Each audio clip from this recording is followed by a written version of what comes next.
This is a video on the main points from the third part of the book, $100 Million Offers by Alex Hormozi. And this specific video is on a summary of pricing, charge what it's worth. Firstly, I should mention as well that this is the third part, so if you haven't watched parts 1 and 2, then I'll put them up here and you should go watch them first and then come back to this for the rest of the information. Quick one before I start as well, a lot of this is raw information, so I'll be reading it word for word, so I'll be looking down here and reading the exact information so you don't miss anything. And if you're a business owner, want to get into business, or even have Airbnbs, just anything within sales and money, then you should probably get a pen and paper, because there's parts within this that you'll think is most important and you should probably jot it down so you don't forget it, because there's a lot of practical steps in this book. Like nearly everything's practical, things you can actually do and take action on to make more money or make a better offer or whatever, depending on what part of the book it is. So this part is now on why you should charge so much it hurts. Most business owners are not competing on price or value. In fact, they're not actually competing on anything at all. Their pricing process typically goes something like this.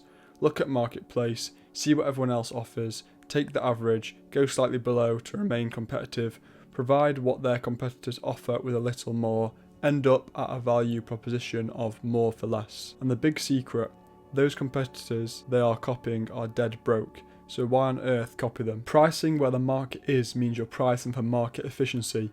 Over time, in an efficient marketplace, more competitors enter, offering a little more for a little less, until eventually no one can provide any more for any less. At this point, a market reaches perfect efficiency, and the business owners participating make just enough at the end of the month to keep going. The bottom 10-20% of operators get washed out or lose the will to fight. Then fresh business owners enter with no idea and repeat the process of their forefathers, and around they go. In plain words, pricing this way means you are providing a service at just above what it costs for you to stay above water. We are not trying to stay barely above water. We are trying to make egregious amounts of money that will have your relatives asking if what you are doing is legal. Again, we are not trying to get the most customers, we are trying to make the most money. That being said, since there is no strategic benefit to being the second lowest priced player in your marketplace, allow me to give you a brief overview of why I see premium pricing as not only a very smart business decision, but a moral one. Furthermore, it's the only choice that will allow you to truly provide the most value, a unique and strong position in the marketplace. Let me introduce you to the virtuous cycle of money. So this now on screen is the virtuous cycle of price, money, what he just said. So this is pretty much saying, simplifying it, is that as the price decreases, everything, the whole value, also decreases. And as the price increases, the more money you can put in to provide more value within what you're selling. He then says, I've used this framework in most of the materials I release because it needs to be consistently reinforced. The forces of the marketplace will grate on your belief system. You must stay strong and ignore them. Here's the basic premise of why you need to charge a premium if you want to best serve your customers. When you decrease your price, you decrease your client's emotional investment since it didn't cost them much. Decrease your client's perceived value of the service, since it can't be that good if it's so cheap or priced the same as everyone else. Decrease your client's results because they do not value your service and are not invested. Attract the worst clients who are never satisfied until your service is free.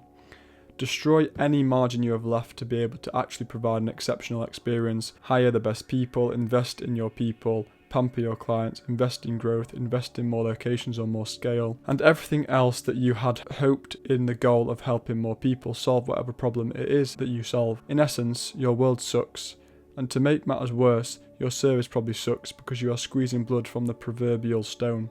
There's just not enough money left over to make something exceptional.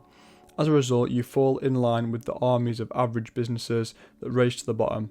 I've lived that life. It's terrible. If you love your customers and your employees, please stop shortchanging them when there is a better way. Now here's the reverse. This is what happens when you raise your prices. When you raise your prices, you increase your client's emotional investment, increase your client's perceived value of your service, increase your client's results because they value your service and are invested, attract the best clients who are the easiest to satisfy and actually cost less to fulfill, and who are the most likely to actually receive and perceive the most relative value. You multiply your margin because you have money to invest in systems to create efficiency, smart people, improve customer experience, scale your business, and most importantly of all, to keep watching the number in your personal bank account go up month after month, even with reinvesting in your business. This allows you to ultimately enjoy the process for the long haul and help more people as you grow, rather than burning out and shriveling into obscurity. To swing the argument even further in favour of high prices, here are a few interesting concepts. When you raise your price, you increase the value the customer receives without changing anything else about your product. Wait, what? Yes. Higher price means higher value, literally.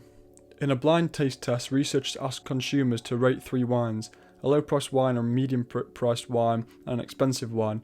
Throughout the study, the participants rated the wines with the prices visible. They rated, unsurprisingly, in order of their price, with the most expensive being the best, the second most expensive being second best, and the third cheapest option being rated as cheap wine. What the tasters didn't know is that the researchers gave them the exact same wine all 3 times, yet the tasters reported a wide discrepancy between the high-priced wine and the cheap wine. This has deep implications for the direct relationship between value and price. In essence, raising your prices can directly enhance the value you provide. What's more, the higher the price, the more allure your product or service has.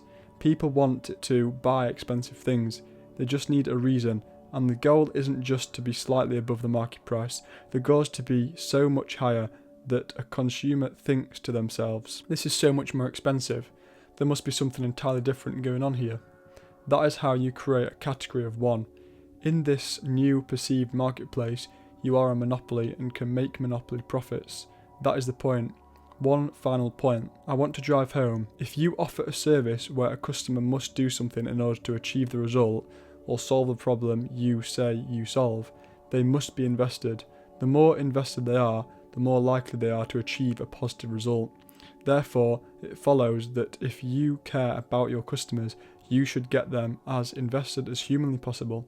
Ideally, this means pricing your service or product in such a way that it stings a little when they buy.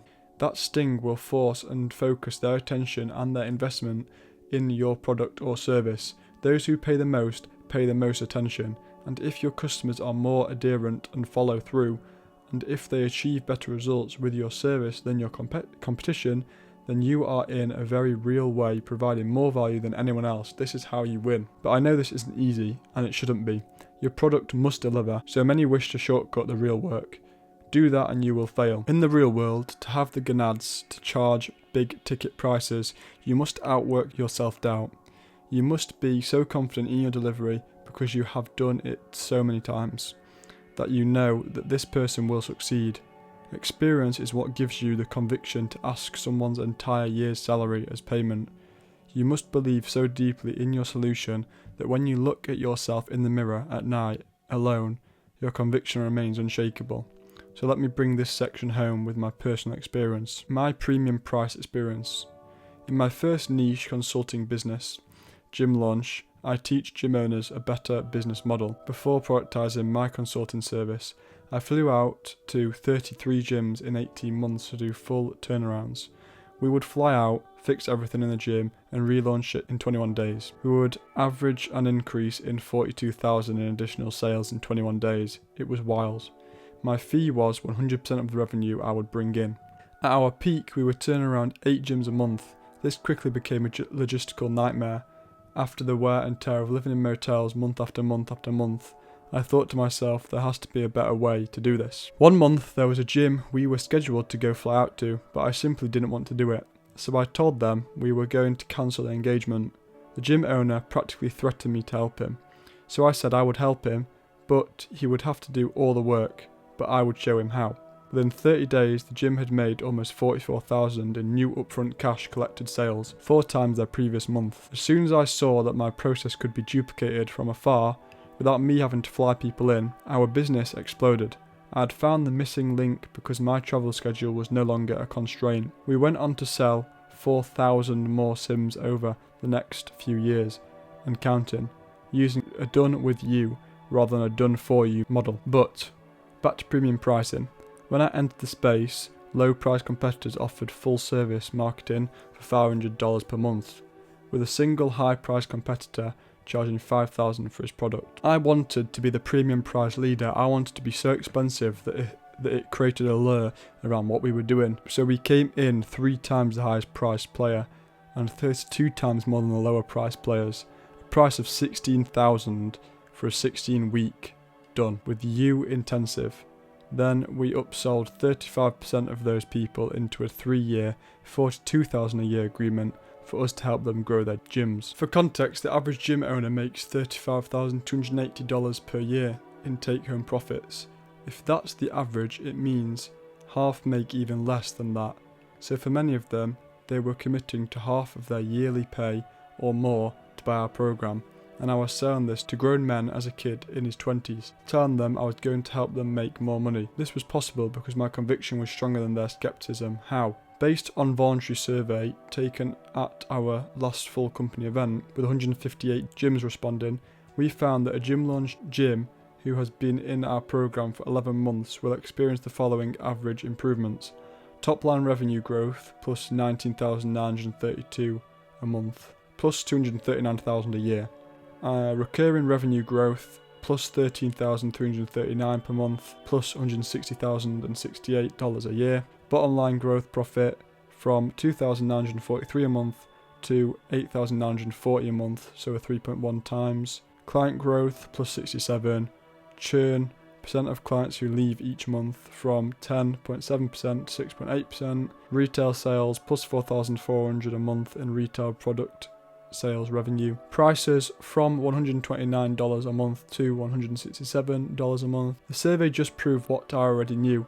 I had complete conviction in our product. I knew it worked. I had outworked my self-doubt. Summary points. What should you take from this?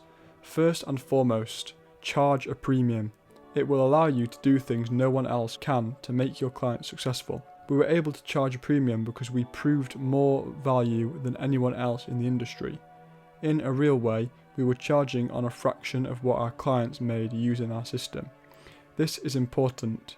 Our clients still got a deal. The gap between what they paid price and what they got value was massive. As a result, the virtuous cycle continued to spin. We charged the most money, we provided the most value. Well, that was all pretty much straight reading. There's so much information. As you'll see in the coming videos, there's going to be a lot more because I've got, as you can see, loads and loads of tabs on things. So the next video is going to be split into 3 parts because there's just so much information, and that's on the offer. So subscribe so that you don't miss the next parts. And also, if you want to read the whole book so you can get the whole information, then that will be in the description right at the top. So again, if you haven't watched part 1 and 2, then you should probably watch them now. Otherwise, if the next part of $100 million offers information is out, then that'll be on screen now, and you should probably watch that because it's the next part of the information. And if that's not out, then you're obviously interested in becoming wealthy, so you should watch this video on screen now, A Guide to Wealth from the Wisdom of Naval Ravikant. Thank you for watching and see you in the next one.